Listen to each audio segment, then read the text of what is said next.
Hello, this is Kirk and you're listening to On Purpose. If you're enjoying this series and would like to find ways to help support the podcast, I invite you to visit kirkwayman.com. You'll find ways that are easy, cheap, or even free to help spread the word and stay in touch with what we're doing. You can also subscribe and leave a review anywhere you're listening to this podcast. That's the best way to help other people find out about this work. As a reminder and brief recap, in episode 2, I introduced the idea that I believe we carry dual positions in our life. We are both a character in the story of our life and the author of it. In this episode, I want to talk further about this idea of the story of our life. The kinds of stories we tell. What do I mean by character? What do I mean by author? I hope that after episode 2, you began to recognize or hear the voice of your author. I hope that you were able to start to see the I and the me, that I can see me. And what is me doing, this character that's wandering through your life? But let's go a little deeper into how do you do that? How do you make the move from character to author to this dual position? Now, to be clear, I'm not talking about the disintegration of self. I'm actually suggesting that you first have to recognize these dual roles in order to become an integrated whole. Many of us have spent years of our life, successfully in some cases, wandering around our life as a character. It's a good character. There's all kinds of things about it that are wonderful and helpful, and we like you in this role. But as you start to step back and ponder the idea that the character is working a script that was written by you, and you start to ponder the questions of meaning and purpose and where does this come from, it's necessary to be able to step into the role of author on a regular basis, to be able to understand, is my story helpful? Is what's happening in my world what I want? And if it's not, how am I contributing to that problem? Very often when people first start this journey, they find that shift to be a bit difficult. They think they're making that move, but they aren't necessarily. In fact, what they're doing is just viewing themselves from the position of character and coming to conclusions that the character would come to, but they're still living within the story. You can think about it this way. A character actually never sees the title page of the book.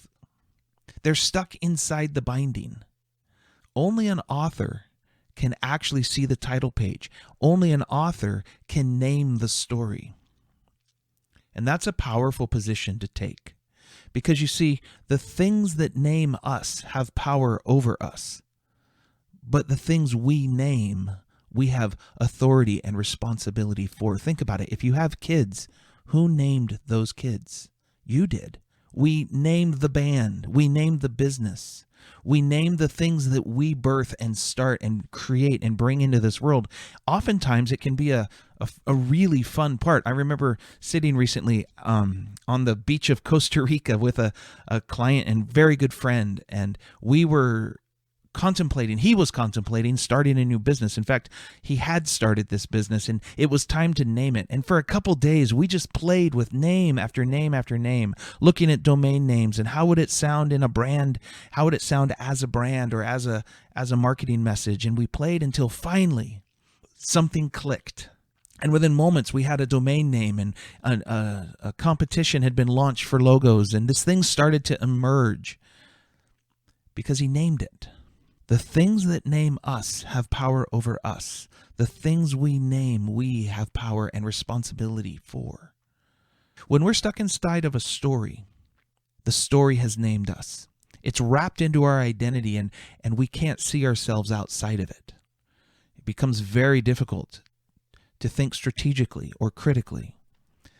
But when you can get outside your own story and see the title page, see the binding, the cover of the book, so to speak, you can see the name of that story. So that's one of our first questions. Can you name the story that you're living in? If you can't, you're not in the position of author yet.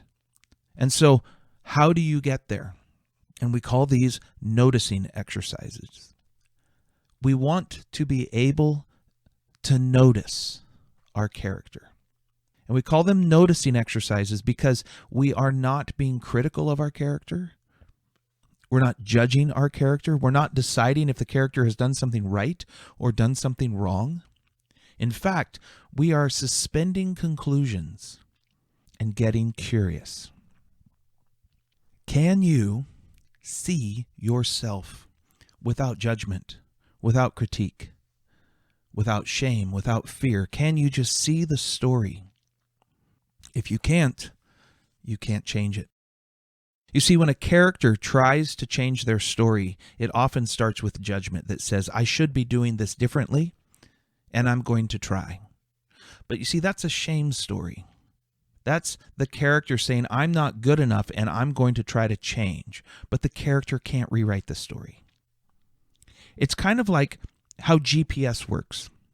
We all carry around these phones now that have these GPS apps on them, and we use them to navigate our world. It's fantastic. I'm able to get places faster than I've ever been able to get before and go to places that are off my map, and I just trust the GPS. And there's this, in my app, it's a blue line, and I just follow the blue line. I don't worry about directions anymore. I don't worry about anything. The destination is in, and then I just go there. I follow the blue line. That's kind of how a character works inside the story. The script is written, the blue line of where to go and where to turn and what to say next is right in front of them, and they just follow the blue line through life. Sometimes the character will try to reroute themselves. They'll try to go somewhere different. And the blue line says turn left, and they want to go on an adventure or change their life in some way. And so instead of turning left, they turn right. And the character thinks they've made this grand move of change in their life. But you see, they're stuck inside the GPS, and the destination is fixed. And so the blue line just reroutes. Pretty soon you're following the blue line again, but it takes you to the same place. No matter what you do, no matter how many times you try to get off the blue line, it will reroute and pull you right back into the same scenario, the same story. This is what happens when a character tries to change their life. They can't. Only an author can get outside the story and can actually go into the destination of the GPS and rewrite that. We're not going there this time. We're going somewhere else. And then when the blue line reroutes, it'll take you somewhere different. That's the goal. We want to get outside of the story, outside of the destination that we always end up in. To do that, what I invite you to do is practice following yourself around. Notice what happens. When this circumstance unfolds, I feel this way, and then I behave that way. That's interesting. I wonder why. Don't define it as wrong. Don't define it as something that you should change. Don't even worry about that yet. Just notice it. When I go to work and my boss says this, I feel this way, which causes that. That's interesting. Is it right or wrong? Is it good or bad? It doesn't matter. Just notice it. And see if you can get a couple notices a day. And then journal about it. Write down what you noticed. And let the ideas and the feelings emerge. And that's the best practice to begin to see the story. When my spouse says this, I feel disrespected, and so I start an argument. Well, that's interesting. Remember, it's just interesting. It's not right or wrong. I wonder what story's driving that. I wonder why my character feels disrespected. I wonder what my spouse actually meant.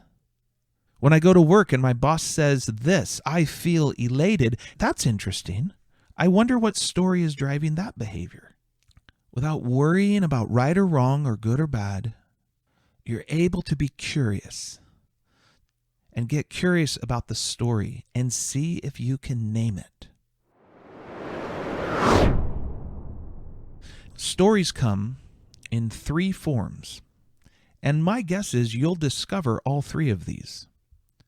There are stories in our life that we've been telling that are awesome. They're fantastic. We love these stories. They need to be told over and over and over again. The retelling of the story gives it shape and meaning, and it gives it gravity, and it orients our life. These are great stories. There are also stories that used to be awesome. They used to work really well. They used to orient our life in a way that was super helpful. But somehow they've lost that utility. And they're not helpful anymore. They need rewriting. Not because they're wrong, but because they are no longer in alignment with what we want.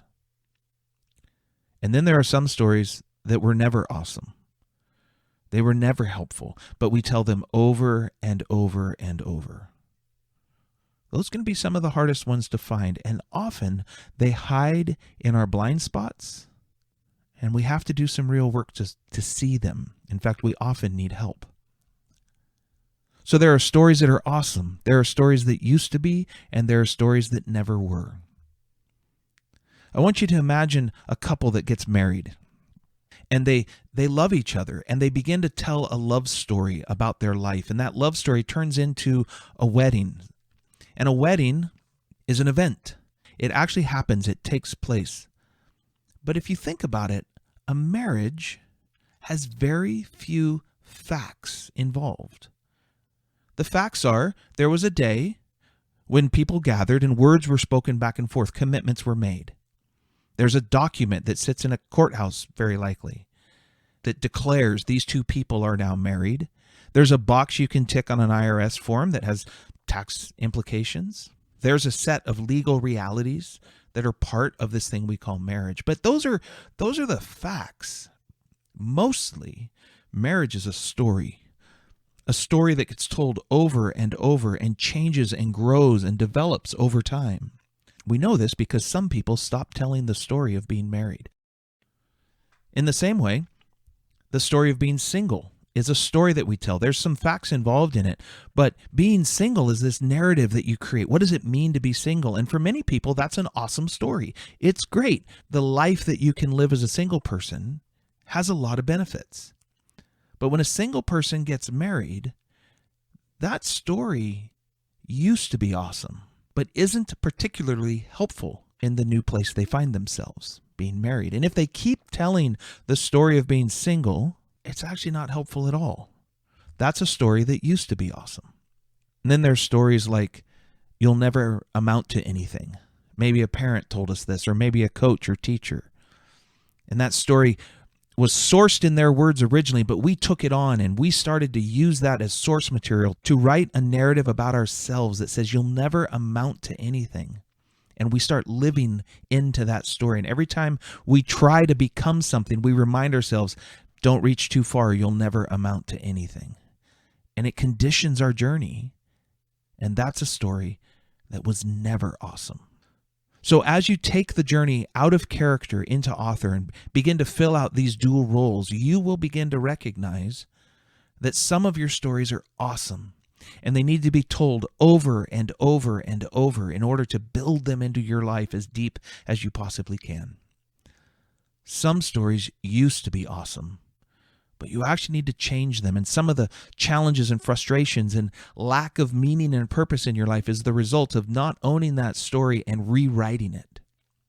And some stories were never awesome, and they do need to be rewritten. But those ones can be hard, and that's okay. It's work worth doing. And that work starts by noticing, by being able to see and name the stories and accept them for what they are. You've lived with them for a long time. We don't need to judge ourselves and critique ourselves. Just notice and go, look at that. That's interesting. And get curious about it. Only an author can be truly curious. Only an author can suspend conclusions. Only an author can rewrite their story.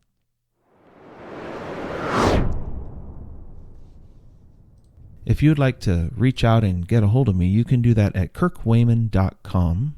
That's where I have blogs and links to other podcast projects that I'm working on. or you can go to iconcoaching.com. That's IKON coaching.com. This is the home of my work as an executive coach. And of course, you can find us on Facebook by searching On Purpose with Kirk Wayman. I'd welcome your thoughts and feedback or questions about the show. But more than anything, I'd like to hear your stories about how you're living a life on purpose.